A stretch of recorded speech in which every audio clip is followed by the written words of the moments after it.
जय श्री गणेश दोस्तों। हमारी आज की कहानी है लगाम। कहानी अच्छी लगे तो प्लीज चैनल को सब्सक्राइब कर लीजिएगा। अब शुरू करते हैं कहानी। माँ जी, मेहमान आ रहे हैं, काफी खाना बनाना है। मैं मसाला बना रही, आप थोड़ा पालक भाजी सुधार देंगी। बहू तुम जानो, तुम्हारा काम जाने, मुझे मत बोला करो। मुझे मेरे पूजा पाठ से फुर्सत नहीं, और अब मेरी उम्र हो चली है, यह काम मेरे नहीं। कहते हुए चली गई। माँ जी, आज मेरा पेट दुख रहा है और रसोई भी बनानी है। आप मंदिर जा रही हैं। मनु, पोती को ट्यूशन छोड़ती चली जाएंगी? बिल्कुल नहीं छोड़ूंगी, ये तुम्हारी जिम्मेदारी है। तुम देखो, मैंने पहले भी कहा है, मेरे पीछे काम मत लगाया करो। कहते हुए चली गई। इतना सुनते ही प्रियंका की आंखों में आंसू छलक आए। वो बेटी को रुकने का बोल रसोई में गैस बंद कर ट्यूशन छोड़ने चल दी। बहू के आने के बाद रीता जी ने घर के कामों से रिटायरमेंट ले ली। गलती से भी रसोई में नहीं जाती। अगर बहुएं उनसे थोड़े से काम के लिए कह दे या मदद मांग ले तो टक से मना कर देती। किसी की भी मजबूरी परेशानी नहीं समझती। उधर मंदिर पहुंच सीधा फोन घुमा दिया अपनी ननद बीना को। दीदी प्रियंका बहू बड़ी होशियार बनती है, जब देखो मुझसे काम करवाने की सोचती है। आज मैंने उसे टकसा जवाब दिया, ऐसा छोटा सा मुंह रह गया था। अच्छा, ये तो आपने बहुत बढ़िया किया। ऐसे ही पैरों के नीचे दबाकर रखना चाहिए बहुओं को, वरना सर चढ़ जाती है। ये तो बिल्कुल सही कहा जीजी। दोनों ठहाका लगाकर हंसने लगी। तभी ननद बोली, बिल्कुल ठीक, आखिर समझती क्या है ये बहुएं?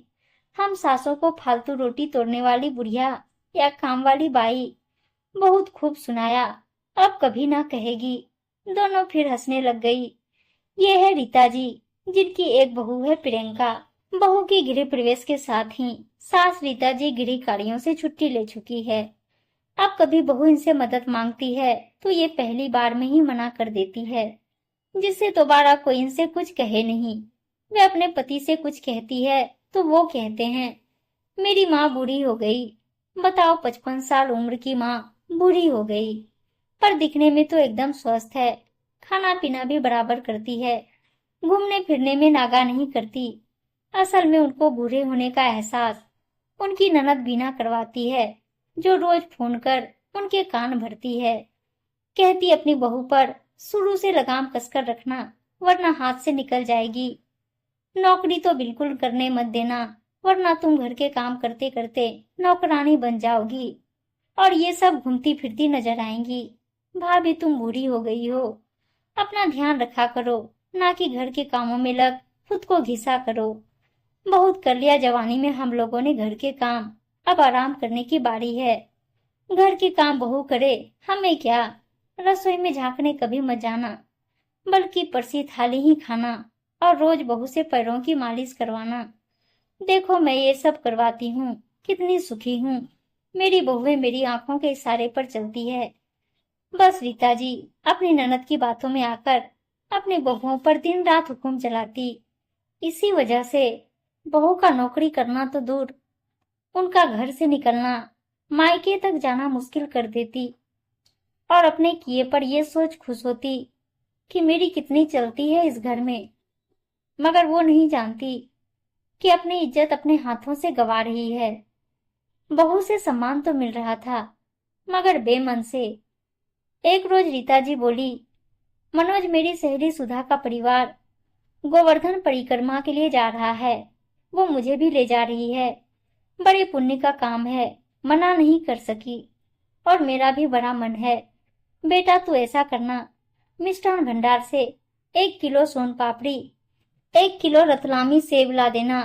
ये लोग धर्मशाला में रुकेंगे, मैं तो तेरी बुआ के घर रुक जाऊंगी। फिर अगले दिन वापसी है। हाँ माँ, ला देता हूँ, पर क्या आपने बुआ जी को इत्तला कर दिया है कि आप आ रही हैं? अरे पगले, रोज ही बात होती है उनसे तो मेरी, वो तो घर पर ही रहती है। वे अपने कमरे से नहीं निकलती, ऐसे भाग्य उनके। और मैं उन्हें सरप्राइज देना चाहती हूँ, बता देती तो अच्छा था। फिर जैसा आपको ठीक लगे। बोल मनोज बाजार निकल गया। रीता जी परिक्रमा कर सीधा अपनी ननद के घर पहुंची। अरे भाभी जी, आप अचानक, ना कोई खबर, ना फोन, नंदोई सुरेश जी ने दरवाजा खोल उन्हें अंदर आने को कहा। जीजाजी को सरप्राइज देती हूँ। अच्छा किया, बिना तो रसोई में है, जाइए मिल लीजिए। मैं बाजार जा रहा था सब्जी और फल लेने, कहते हुए थैला उठाकर चल दिए। रसोई में पहुंच रीता जी बोली, जीजी तुम रसोई में क्यों लगी पड़ी हो, बहुएं कहाँ है? एकदम से अपनी भाभी को देखते हुए बोली, भाभी वो बच्चे फरमाइश कर रहे थे, इसलिए मटर कचौड़ी बना रही हूँ। रीता जी ने देखा खाना भी वही बना रही थी। आप चलो मैं चाय बनाती हूँ। थोड़ी देर बैठक में बैठ पूरे घर में नजर दौड़ा रही थी। तभी चाय कचौड़ी लिए बीना जी चली आ रही थी। अरे आप क्यों परेशान होती हो, बहुओं को बोल देती। सुख चाहते हुए बोली, छोटी तो मायके गई है और बड़ी बहू? अरे ये सब छोड़ो, आप चाय लो ना। हाँ लेती हूँ। और जीजी घर तो बड़ा सुंदर बनवा लिया है आपने, बाहर अंदर से पहचान में ही नहीं आ रहा। आपने बताया नहीं कब बनवाया, और घर का फर्नीचर भी सारा नया लगवाया है। आप तो कह रही थी जीजाजी रिटायर हो गए, दुकान भी नहीं चलती। आप तो कह रही थी बहुत तंगी चल रही है, यहाँ तो लक्ष्मी बरस रही है। आपकी कोई लॉटरी लगी है क्या? रीता जी ताना मारते हुए बोली। बीना जी का झूठ पकड़ा गया, क्या बोलती। तभी सुरेश जी लौट आए। उनकी बात सुन हंसते हुए बोले, भाभी जी ये सब लक्ष्मी जी के साथ, माँ गिरी लक्ष्मी की कृपा है। भाभी जी आप तो जानती हैं, मेरी छोटी सी नौकरी थी, पेंशन भी नाम की आती है। बड़ा बेटा पढ़ने लिखने में कमजोर रहा, इसलिए भविष्य के लिए छोटी सी दुकान डलवाई थी। सो प्रोविडेंट फंड भी ना बचा। मेरे पास लोन अलग थे। छोटे बेटे की पढ़ाई लिखाई करवाई, उसकी भी प्राइवेट नौकरी ही है। ये पुश्तैनी पुराना मकान, हम तो कुछ करने लायक नहीं थे, पर जब से बड़ी बहू की सूझबूझ, छोटी बहू की बुद्धि लगी इस घर में, उन्होंने मिट्टी को सोना बना दिया। मेरी दोनों बहुएं बड़ी गुणी निकली। बड़की बहू ने बेटे के साथ मिलकर हमारी छोटी सी दुकान को डिपार्टमेंटल स्टोर में बदल दिया। वहीं छोटी बहू बड़े स्कूल में मास्टरनी है, छुट्टियां चल रही है, इसलिए मायके घूमने गई है। बच्चों का हमारे बिना मन नहीं लगता, इसलिए वे तो वापस आ गए। अब हम दोनों घर और बच्चे संभालते हैं। हम दोनों भी खूब मदद करते हैं, बुढ़ापे के नाम पर तंग नहीं करते।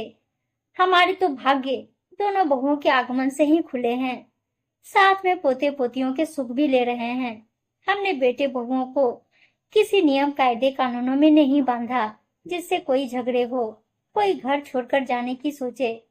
बस प्यार बना रहे, हम यही चाहते हैं। मेरे दोनों बेटे बहुएं बाहर कमाते हैं, उसी वजह से यह ठाट बाट आप देख पा रही हैं।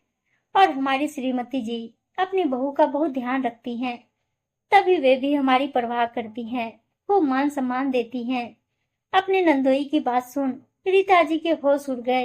हाय, ये मैंने क्या कर डाला, अपने घर की बहू को पैर की जूती समझ लिया।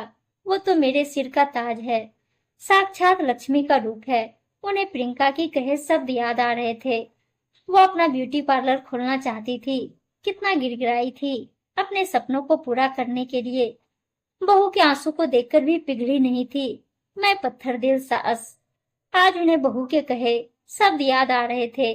घर में बैठे तरक्की नहीं होती, हाथ पैर मारने पड़ते हैं। पैसा है तो दुनिया के सुख है, वरना पड़े रहो, कोई नहीं पूछता। माँ जी, घर में एक कमाने वाला हो तो हमेशा खींचतान ही मची रहती है। चार हाथ होंगे तो हमारा स्टैंडर्ड भी बढ़ेगा। और मैंने कितनी ठसक में कहा था, घर की बहू घूंघट में ही अच्छी लगती है। यूं सारे बाजार में नाई, खवासन, मालिश करने वाली बने घूमते नहीं। नहीं करवाना हमें तुमसे कोई काम, नहीं चाहिए तुम्हारी कमाई। चुपचाप घर के काम करो बस, यही सोच उठ खड़ी हुई। अरे भाभी जी, इतनी जल्दी कहाँ चल दी? नंदोई जी बोले, अरे मुझे अपनी गलतियों को सुधारने अपने घर जाना है। सच गोवर्धन महाराज की बड़ी कृपा हुई मुझ पर, जो मुझे यहाँ बुलाकर उन्होंने सद्बुद्धि दी। अब बस दूसरों के कहने पर मैंने अपनी बहू पर बड़े अत्याचार किए। आज ही घर जाकर बहू को बाहर काम करने की इजाजत दूंगी, साथ में घर के कामों में सहयोग भी करूंगी। अब से बहू की लगाम खींचकर नहीं, बल्कि ढील देकर पतंग की तरह ऊंची उड़ान भरने का हौसला दूंगी। फिर मेरे घर भी लक्ष्मी जी के साथ गिरी लक्ष्मी भी प्रसन्न होगी। अब से कभी प्रियंका की आंखों में आंसू नहीं छलकेंगे, मेरा वादा है। अपनी ननद बीना की तरफ देख घर से निकल गई। कैसी लगी दोस्तों आपको ये कहानी? जानती हूँ कुछ लोगों को लगेगा ऐसा सिर्फ कहानी में ही होता है, तो आप लोग ये क्यों भूल जाते हैं कि आप लोग भी कहानी ही सुन रहे हैं, और कहानी भी तभी बनती है जब ऐसा हम कहीं देखे या सुने हैं। और जिसने नहीं सुना है वो क्या नहीं बोलते हैं, कुछ भी लिख दिया, ऐसा कहानी में ही होता है। ये बहुत ज्यादा हो गया, और भी बहुत कुछ बोलते हैं। पर जिसके साथ ऐसा कुछ हुआ रहता है, या उसने कभी किसी और के साथ देखा और सुना है, तो उसे समझ आता है कि हाँ ऐसा कुछ होता है और कहानी बनती है। और प्लीज जिसने कभी ऐसा देखा या सुना नहीं हो, वो प्लीज कहानी को कहानी समझकर शांति से सुन ले। उम्मीद है दोस्तों कहानी अच्छी लगी होगी, और अच्छी अच्छी कहानियां सुनने के लिए चैनल को सब्सक्राइब और वीडियो को लाइक शेयर जरूर कर दीजिएगा। धन्यवाद दोस्तों।